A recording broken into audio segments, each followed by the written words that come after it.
J'ai souvent fait et refait un rêve qui raconte toujours plus ou moins la même chose. Je me trouve dans une maison très familière, la mienne ou peut-être une maison de vacances ou d'amis proches. Quand soudain, sans raison apparente, je comprends avec un immense bonheur qu'une partie de cette habitation m'était demeurée cachée, que j'avais ainsi vécu longtemps, des années peut-être, à côté d'une chambre close, sans le savoir, jusqu'à ce moment précis où je vais pousser la porte. Le rêve s'arrête toujours là, à cette joie qui me laisse ému, tremblant, au seuil de l'inconnu. J'ai eu envie d'écrire un long poème qui serait comme une invitation à entrer dans l'espace réel et mystérieux qui commence derrière cette porte.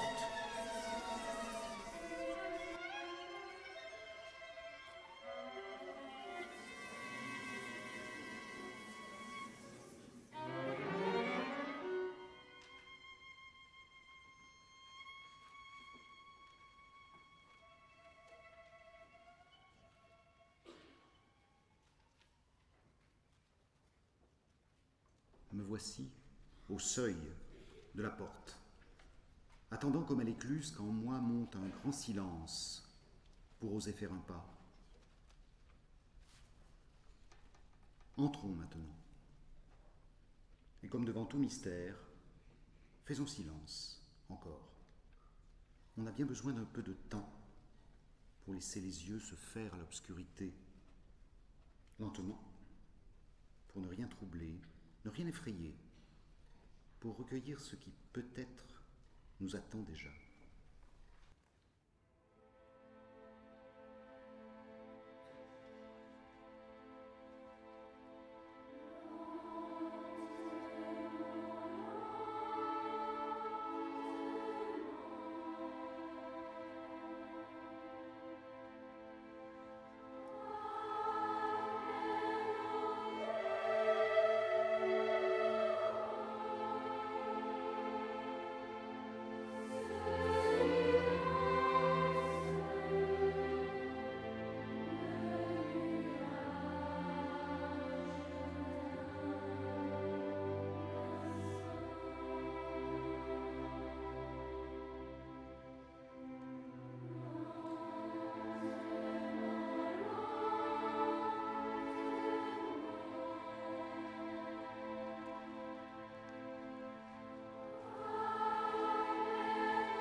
Dans cette chambre, il n'y a rien. Rien. Et on n'entend rien. Pourquoi ce bonheur alors?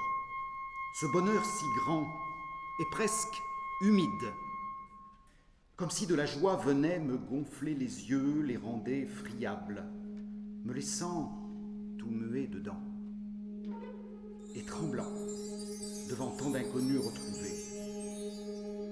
Dans cette chambre, rien.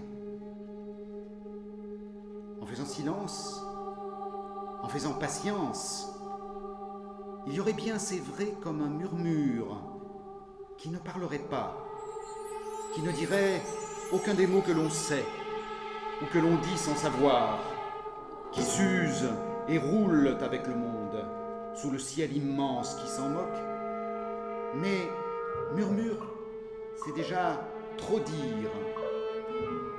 Je dirais sourire. Et je dirais transparent, comme si c'était l'air lui-même qui dessinait un sourire. À peine en m'effleurant, à peine en se froissant.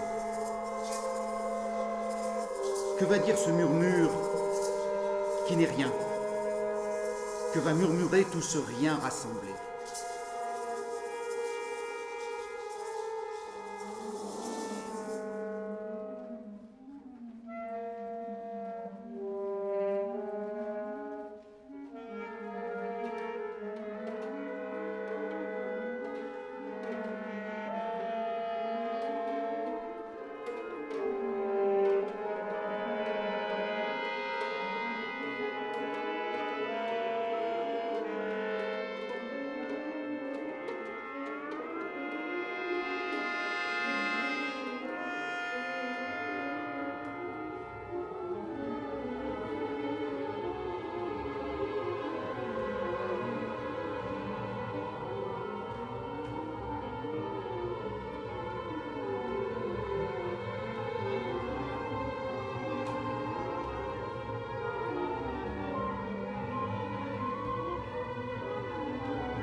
et quelque chose respire qui serait dans la voie depuis toutes ces années.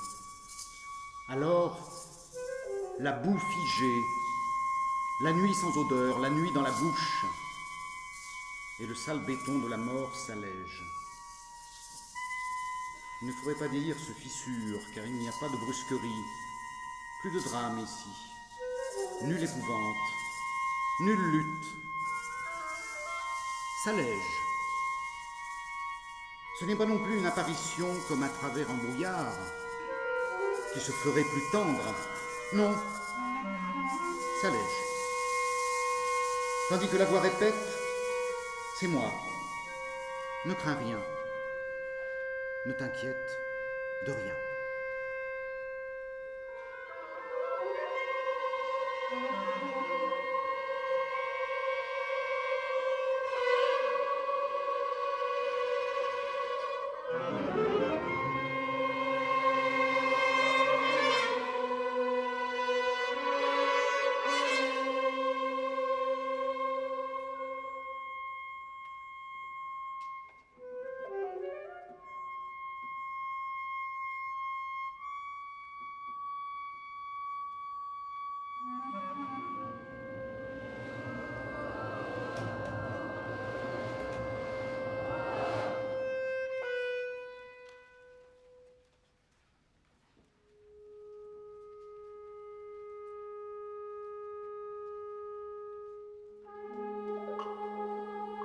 C'est la voix peu à peu qui prend la place de la peine et du béton de la mort, qui prend toute la place des larmes, et qui dessert tranquillement les nœuds et les tenailles.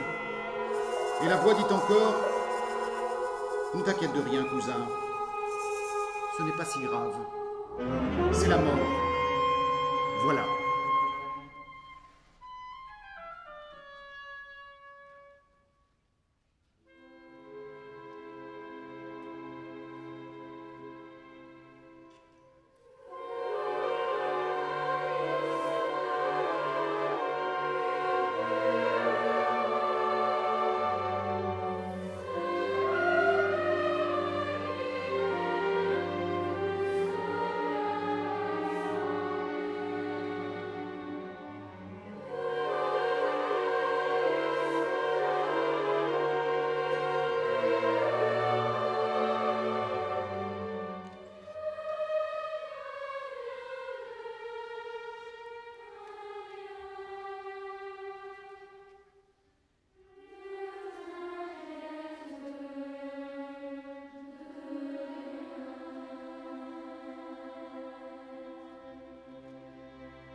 Comme je l'aime, cette voix, et comme je l'entends maintenant.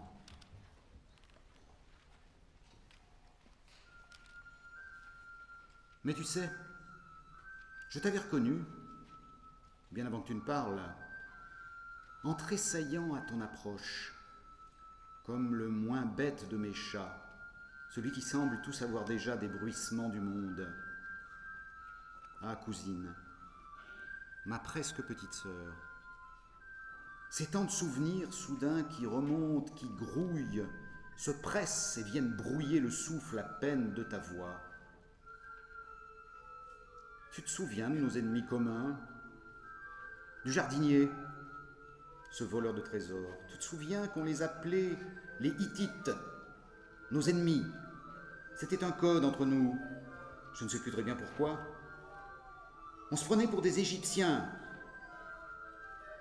Et du petit coffret de bois, enfoui dans l'allée du jardin. De ce pot de peinture verte qu'on avait renversé. Et des après-midi de latin passés à regarder des cartes de géographie, à épeler les noms en inventant des accents. De mon cadeau japonais. Et de ton rire, petite sœur. De ton rire, quand tu te moquais de moi.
Mais je sens bien que tu n'y es pas.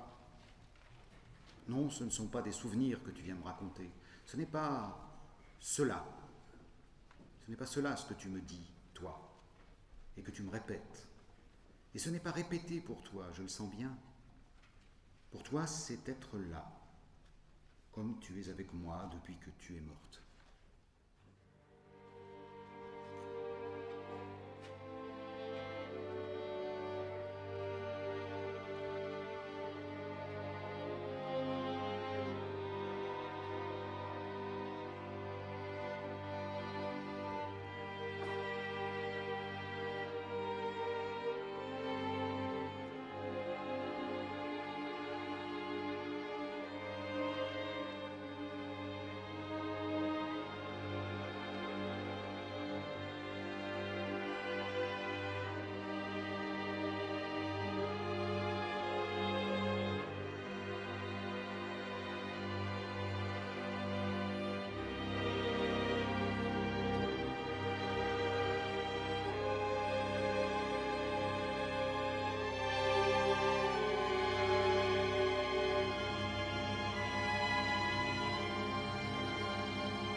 Moi, j'ai plein de souvenirs qui reviennent comme s'il suffisait de tirer sur un fil. Pas trop fort, pour ne rien rompre, doucement. Je ne sais pas bien faire autre chose avec toi que de me souvenir. Et toi, tu me dis toujours la même chose. Et comme de l'autre côté d'un passage.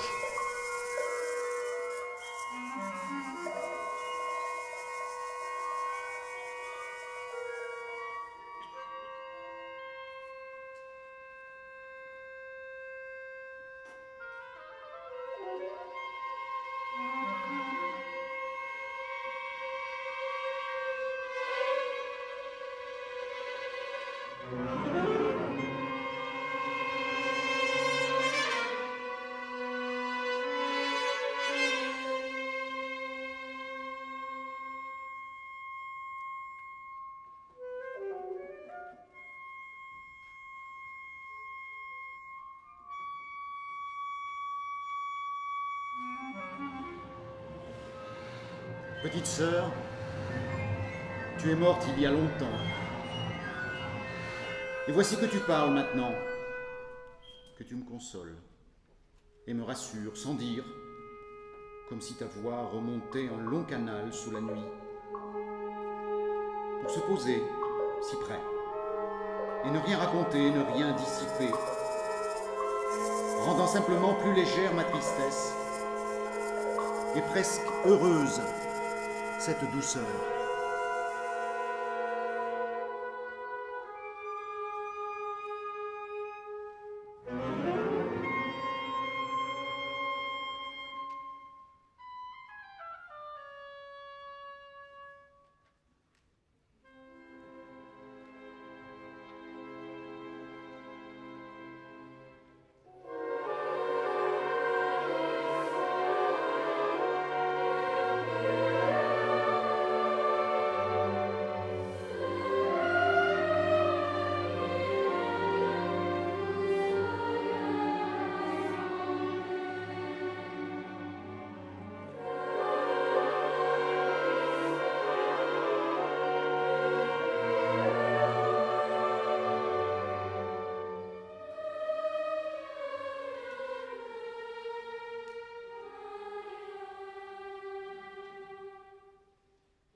comme l'hirondelle demeure dans le beau chahut des nuages, il y a désormais dans mes matins, dans mes jours et mes chemins, derrière toutes les portes de ma maison bruissante, il y a toi qui souris